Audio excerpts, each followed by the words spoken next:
ভালোবাসতে আমার আপনার সাথে যোগাযোগ রাখার প্রয়োজন নেই। আপনিও জানেন যোগাযোগ তো একবার না বহুবার বন্ধ হয়েছে বহুদিনের জন্য। পালো তো আমি আপনাকে সেদিনও বেসেছি। থাক না যোগাযোগ বন্ধ, থাক না কিছু কথা আল্লাহ জানুক, কিছুটা কি বোধ জানুক, বাকিটা আমি আর আমার নির্ঘুম রাতের মাঝে সীমাবদ্ধ থাকুক। কিছু একটা অপূর্ণ ছিল যা কখনো পূর্ণতা পায়নি। কেউ একজন আমারও ছিল কিন্তু সে আমার হয়নি। তারপর যাকে বহুবার দেখার পরেও মন ভরে নাই, তাকে আজ বহুদিন দেখি না।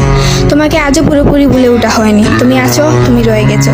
তুমি আমায় ভালোবাসোনি, এটা তোমার ভুল ছিল না। তোমার জায়গা থেকে তুমি সঠিক ছিলে। ভুল ছিল আমার। কেন জানো? বিনা অনুমতিতে তোমাকে ভালোবেসেছি। তোমাকে না জানিয়ে সহস্রাধিক স্বপ্ন বুনেছি।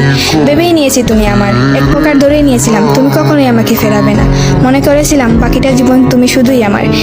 এসব কিছুই ভুল ছিল, সব কিছু ভুল ছিল। আরো ভুল ছিল কি জানো? আমি বোধহয় জানতাম তুমি ঘৃণা করতে পারো না, তুমি অবহেলা করতে জানো না, তুমি তুচ্ছ তাচ্ছিল্য করতে জানো না, তুমি অসহায় করে দিতে জানো না, তুমি অপমানের সুরে কথা বলতে জানো না। কিন্তু এসবের কোনো কিছুই তোমারও জানা ছিল না, কিংবা কোনো কিছুই যে তুমি করতে পারো না তা কিন্তু নয়। সব কিছুই তুমি পারো।